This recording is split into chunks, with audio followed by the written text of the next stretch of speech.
Hey guys, we are back with another video, going over more of the next section of the Bible. So I know we left off around Genesis 35 yesterday, but I decided to go ahead and skip to Genesis 37 because most of the previous two chapters were a bit of genealogy from Esau's line, who was the father of the Edomites. Then a little, I'm not going to say unimportant information about Jacob and his land, but basically he's just going over with his family and the people, the groups that are following him, about turning away from any idols, anything that you might hold dear, as far as things that might be an abomination to the Lord, and getting rid of them so that they can continue on the journey as per the Lord. But anyway, moving on to chapter 37, we start getting into Joseph. There was a couple other things. Rachel actually passed away as she gave birth to Benjamin, as I mentioned yesterday, and Isaac is passed as well at this point, which Esau and Jacob both buried. Anyway, so at this point, Joseph now is 17 years old, and he's basically takes care of the flock and they have like basically all of his sons are shepherds at this point, because they have so much in the way of cattle and livestock. It's pretty wild. But anyway, so since Jacob clearly loved Joseph more than all the others, and that's partly because of Rachel that gave birth to him.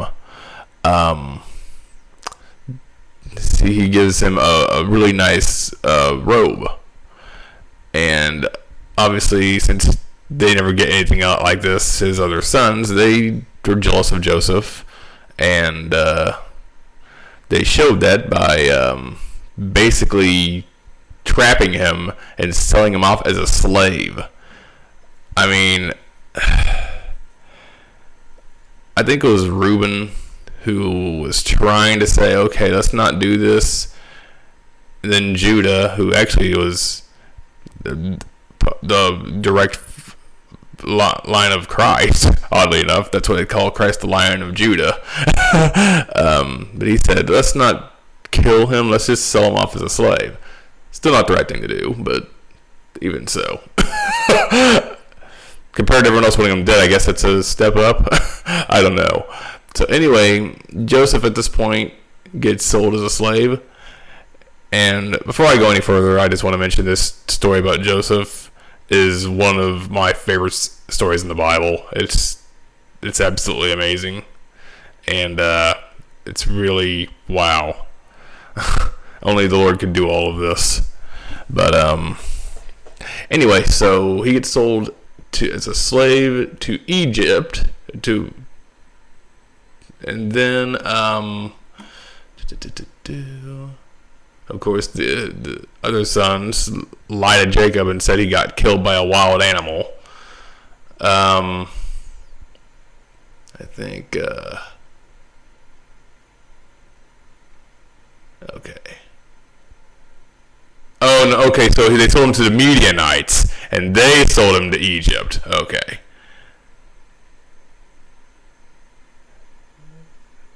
To Potiphar, the captain of the guard. All right.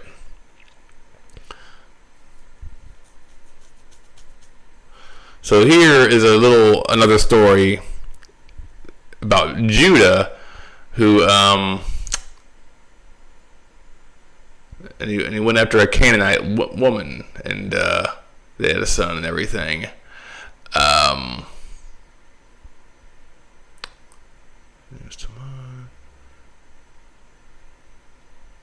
But this was an abomination to the Lord, because he just basically did it because he was lusting after her.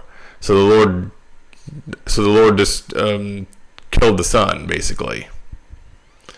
And you know how firstborns are extremely important to the Lord. Like, it's holy. in this case. Like all childbirths are holy in the sight of the Lord, but especially someone coming from in this nature, the sons of Israel. I mean, yeah, the Lord didn't like that. So Judah said, "Go into your brother's wife, marry her, and raise up her seed." Yeah, okay.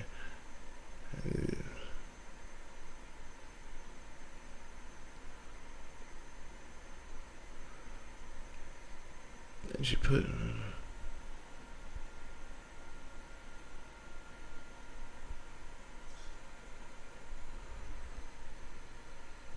So Timnath. Wait a minute. I'm trying to see.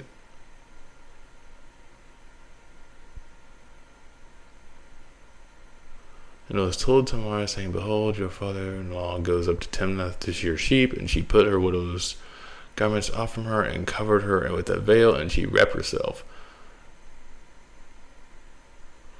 and sat in an open place." So when she did these things, Judah thought she was a harlot because she covered her face. And he turned unto her and said, "Go pray, for he knew not that she was his daughter-in-law."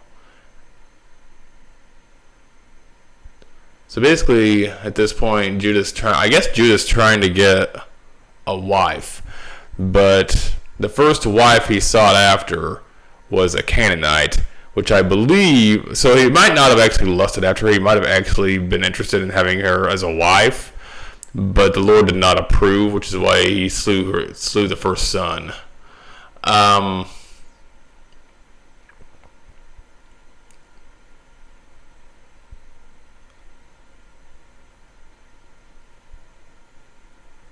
So now he's trying to find the harlot, the lady who is covered up, but there's saying there's no harlot here. What are you talking about?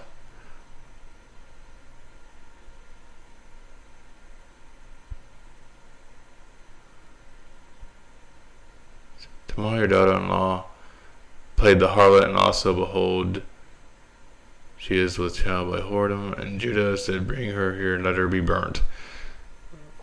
And when she was brought forth, she sent her father-in-law, saying, "By the man whose child, discern, I pray thee, are these the signet and bracelet and staff?"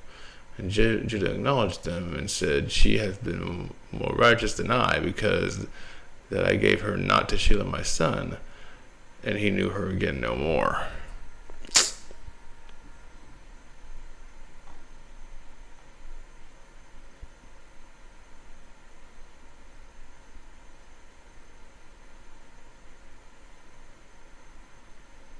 Okay.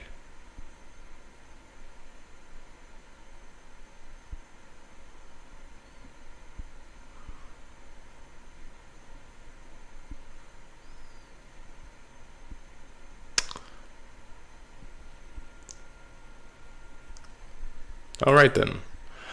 Anyway, so now we're back to Joseph, and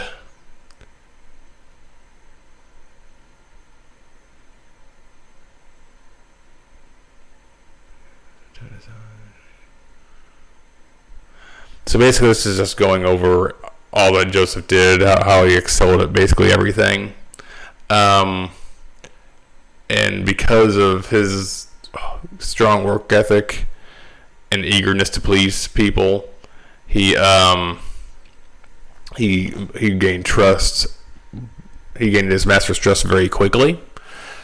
Now, this lady, I think it was Potiphar's wife. Yes, so Potiphar's master's wife sought Joseph so that she could basically she was trying to commit adultery. I mean, adultery wasn't really mentioned at this point in the Bible until the laws of the commandments, if you will.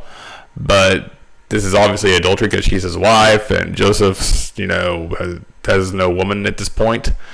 But he refused and said, I'm here to take care of the house and all that he's given me. Why would I do that?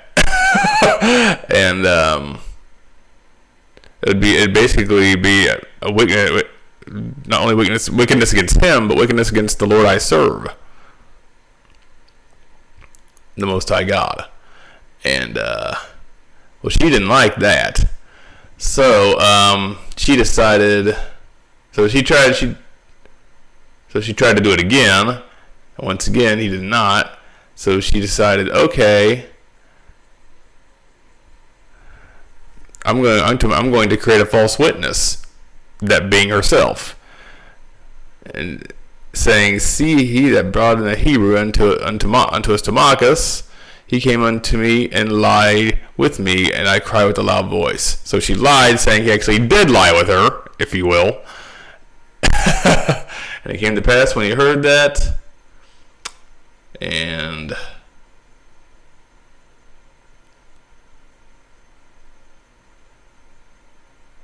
at this point I believe Joseph was put in prison. Yep. But the Lord was with him even there, and gave him favor of the gatekeeper of the prison. And basically he made Joseph Joseph basically organized the whole entire prison. Like, I don't know what that was about. I don't know what that would mean, but basically everything was smooth because of him. So now so here's where things get really crazy for Joseph. So there's a butler and a baker that had offended the king of Egypt, the Pharaoh. And they both had dreams. So Joseph, thanks to the Lord, is incredibly good with dream interpretation. Actually, that reminds me, with dreams, going back to earlier chapters, I think around Genesis 37 or so, Joseph, this is actually really important, and I missed it. Joseph was giving a dream by the Lord that I believe he was a stalk of wheat, and there were other stalks of wheat which represented his brothers, and they were all bowing to him, which obviously got the brothers even more jealous, which led them to do what they did. Of course, Jacob did reprimand him on that, because it did show pride in Joseph, which is a sin, which might have been why he was put in this position where he was sold off as a slave and then in prison eventually. That might have been the whole reason for that. Because remember, when you sin, even if you didn't know what you were doing, even if it was accidental, the Lord doesn't take that lightly, But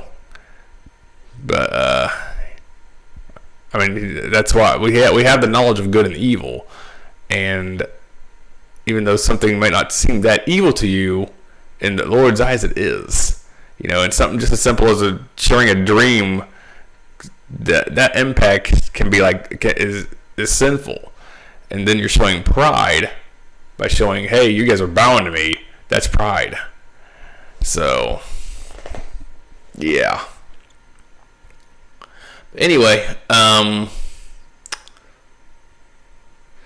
so going on with this dream interpretation, so both the baker and the butcher, or the butler, the baker and the butler, they both shared dreams with Joseph, and Joseph's interpretation favors, I believe it's the baker.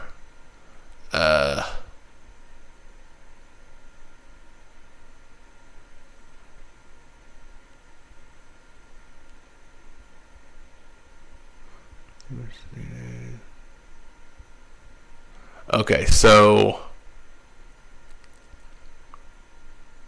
the butler, the butler is the one who gets pardoned by Pharaoh per the dream.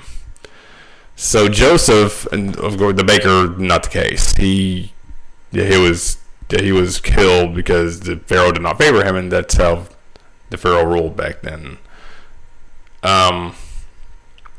But Joseph actually asked the butler, "Can you please remember me so that I can be free from this place? Once he pardons you."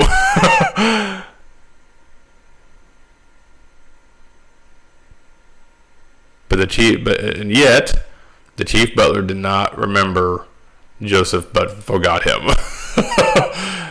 As always, right? You do a favor for someone and they just there you go. So 2 whole years after that incident, Joseph still remained in prison. Wow. And this is when the Pharaoh has his dreams of the famine that of the feast and then the famine that comes to Egypt. So so the Pharaoh is basically going crazy trying to figure out what these dreams mean, and none of his people, if you will, can figure it out because he wants them to not only interpret the dream, he wants them to give him the dream. He wants to know what the dream is, because if he tells them the dream, he feels like it'd be easy for them to know what the interpretation is.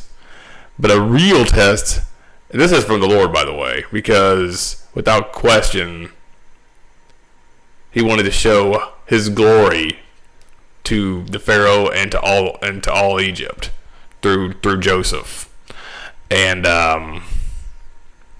that's why he made it seem like it was almost impossible. But which of us, right in this day and age, if someone had wanted a dream interpretation, which of us would be able to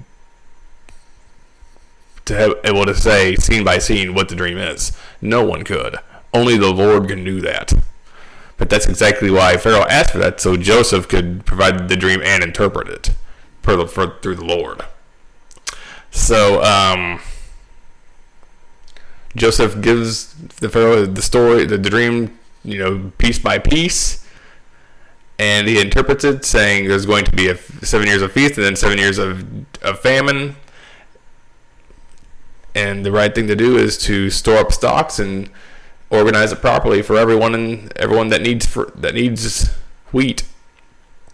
And Pharaoh is so impressed with Joseph by not only providing the dream but also interpreting it, that he acknowledges the Lord God he serves, gives him glory, and makes Joseph governor of Egypt. I mean, think about that for a second. Joseph was sold off as a slave. Okay? He sold off as a slave. Absolutely amazing. I mean, he had nothing.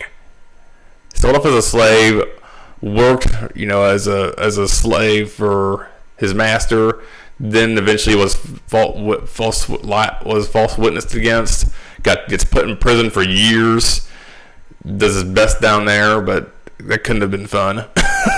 Then the one guy who do help just forgets you once he gets reinstated. So there's 2 more years. Then finally he gets out and shows the glory of the Lord. And what happens? He goes from being in prison to being a whole governor of Egypt.